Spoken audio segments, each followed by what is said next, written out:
Hello, YouTubers. Sorry, I gotta check each time. Joe Cruzy here on October 3rd, just about 3 o'clock in the afternoon Eastern Time. Now, I gotta tell you, well, I've got several things to tell you.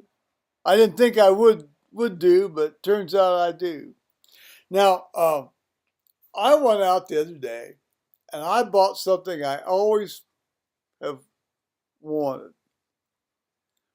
It's a Zippo lighter. And well, I remember like my uncles and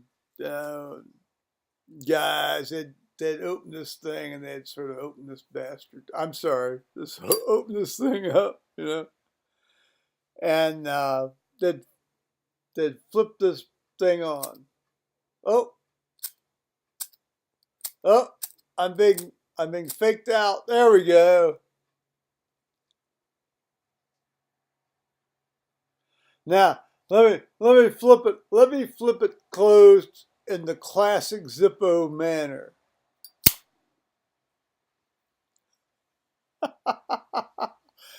And then put it back in their pocket, And I don't smoke, and but sometimes it's useful to have a piece of equipment that can start a fire. Now I didn't use a Zippo lighter fluid to fill this thing up with. I used some sort of store-bought charcoal lighter fluid to fill this thing up with. And as you can tell, it took a little bit of a time to get the thing to light again, but that's okay. Anyway, that was my fun $10 purchase the other day. And see, actually, why I did it was I gotta show this other thing. Now I had bought this World War I style lighter from a website. Now let's just sort of pull this thing back. So you got this thing here. Let's see. I want to use Bill. See, you got this, and you pull this thing, and so the cylinder comes down. Okay, and so you've got this, and then you've got. Let's try this. I doubt very seriously that we're going to get any fire out of this. Oh, we do. See the little fire? Okay. Now and you just go boom. You'll see. So you're supposed to shove it back up, and that shuts it off. And it shuts off the fire. And that's called a World War I trench lighter. And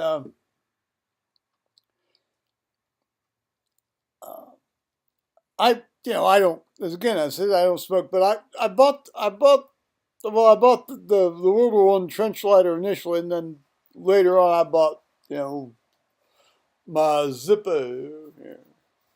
Let's see if this boy lights up again here. Oh, it does. Look at that. Isn't that neat? Here.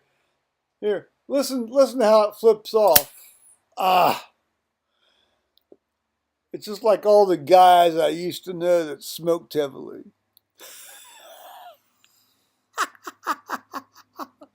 So,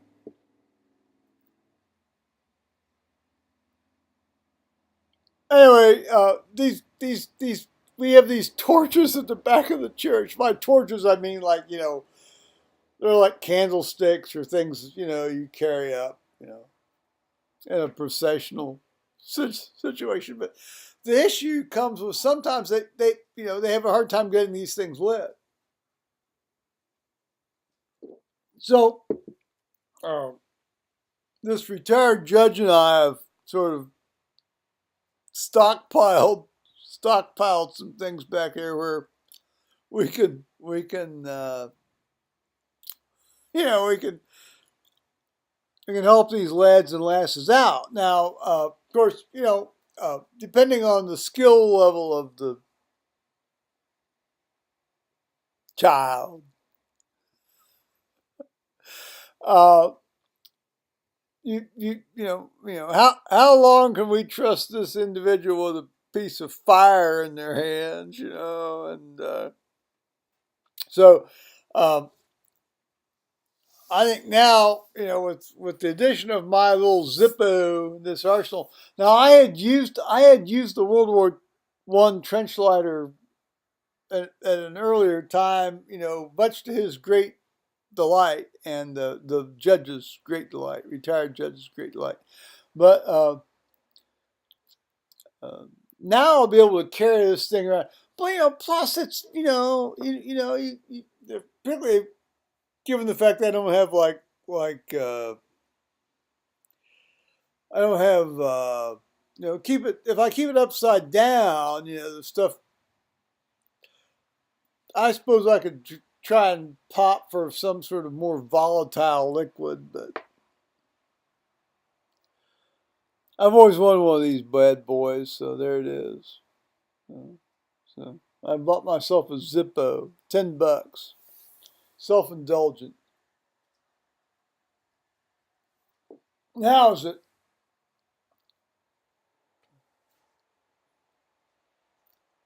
Turns out we have a tropical storm brewing in the Gulf of Mexico named Karen, and my wife's, I'm sorry, my ex-wife's cleaning lady is named Karen. And, well, tropical storm named Karen, ex-wife's cleaning lady named Karen. Well, I hate to say it, but as we all know, these storms that develop into hurricanes are going to be sort of a cleaning situation indeed. And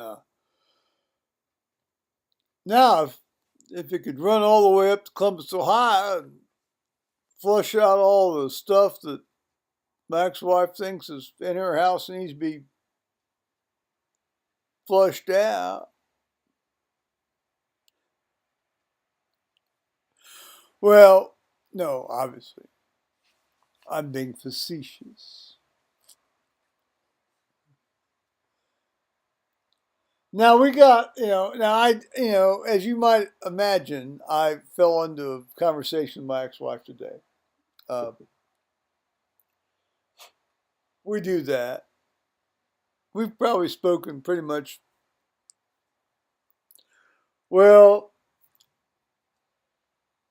3 out of 5 days in the last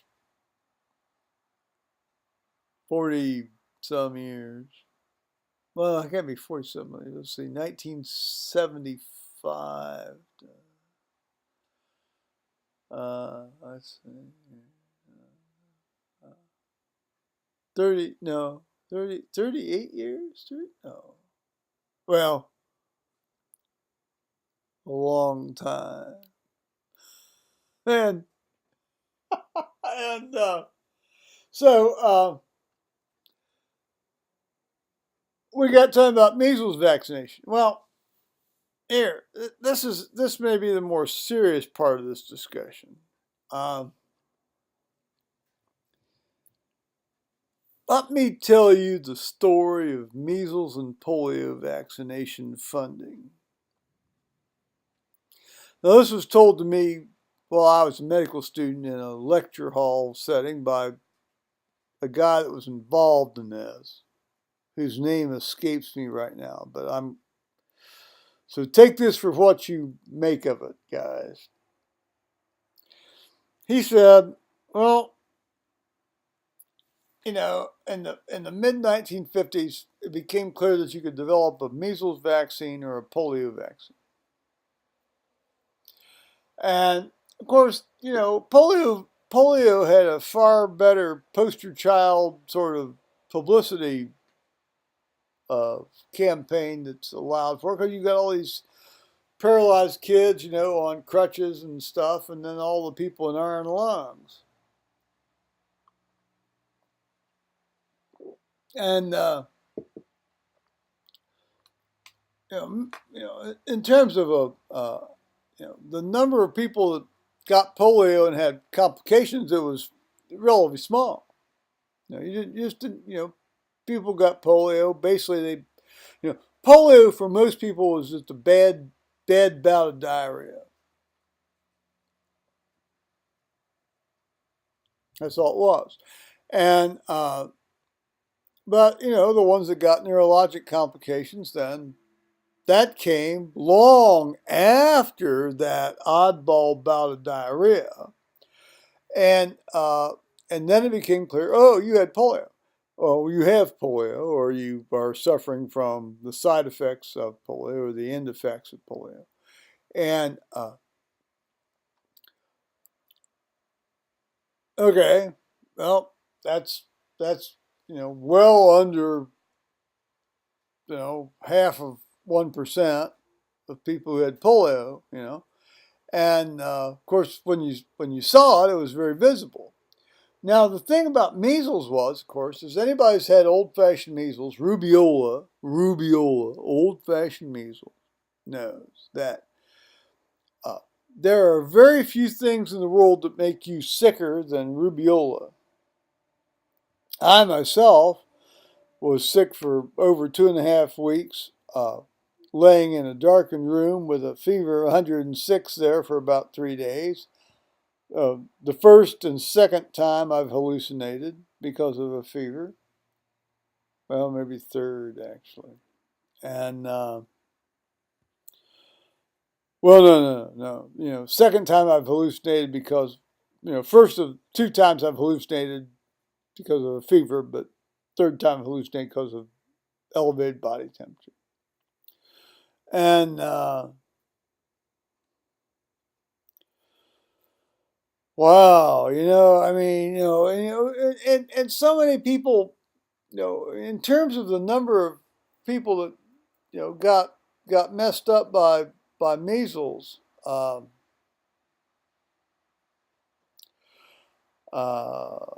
and they had brain damage and blindness, well, impaired vision, let's say that, and impaired hearing. Uh,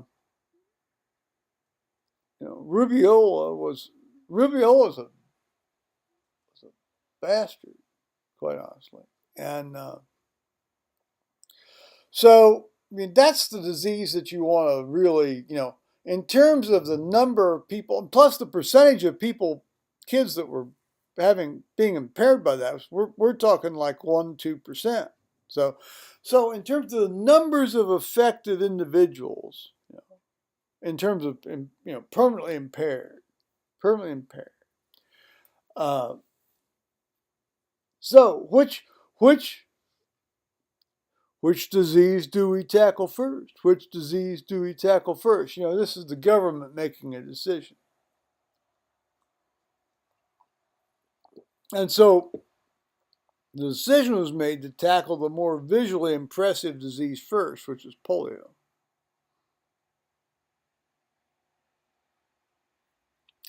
Well, that's fine. And we all know you had the Salk vaccine and you had the Sabine vaccine. And I got both. I got the 3 shots and I got the 3 doses of the Sabine vaccine. The vans pulled up in the school parking lots and you all lined up and you all got your little paper cup full of stuff. Then you went home and you crap because it gives you diarrhea because that's what polio is basically. And so uh,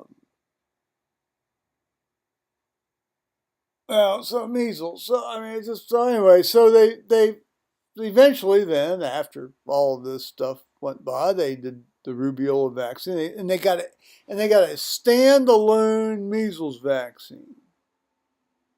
A standalone measles vaccine, and I want to emphasize the standalone fact of that because nowadays it's given as a combination of mumps and rubella, which is rubella being German measles. But you can't get in the United States at any rate. Well, easily.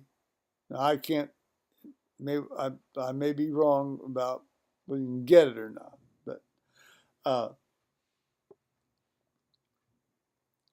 you can't get a standalone measles vaccine. Now, standalone measles vaccine would be a wonderful thing to have. I'd recommend that to anybody's child in a heartbeat. Now, if you're a boy, do you need mumps? Well, we all know that if you get mumps, sometimes it has a problem with your testicles. Okay. If you're a girl, well, I don't know. There's some ovarian problems with that sometimes. Then there's some pancreatic problems. So that's a may or may not, obviously. And then rubella. Well, if you're a guy, you don't need to have a rubella vaccine. Now if you're a girl, you need to have rubella vaccine because if you get pregnant and you get rubella, you're going to have some sort of vegetable or something, maybe. But I mean, see, this has to go. So the idea that you bundle all this stuff together is problematic for me because you have a very good vaccine, and then you have, I don't want to get into. Well, I'm not going to get into the idea that there's a certain amount of monetary gain to be exploited in this sort of thing. I know I'm continually being told I'm paranoid. Now, so what else did I do today? Said he. Well, the drilling folks came down and collected the rest of their equipment about 7:30. So that was very pleasant. I got a cough here. Sorry, guys. So then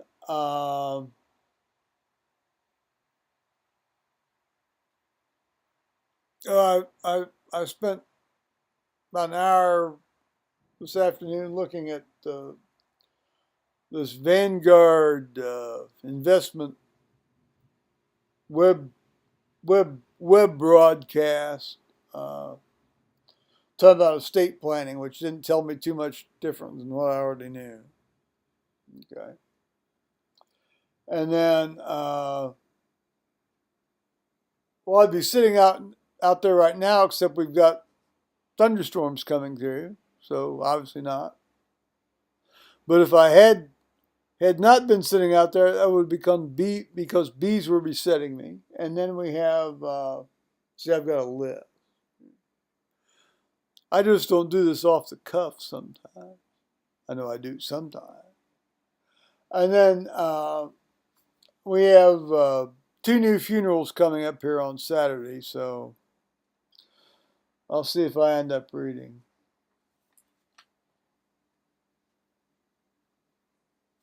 Well, I think on that level, I'm going to leave you with one last image.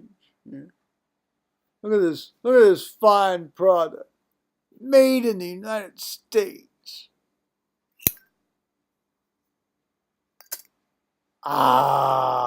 You didn't fail me now, boys.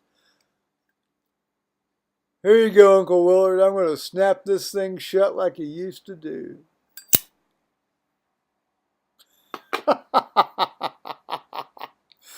Lots of fun here, folks. Alrighty. Bye-bye.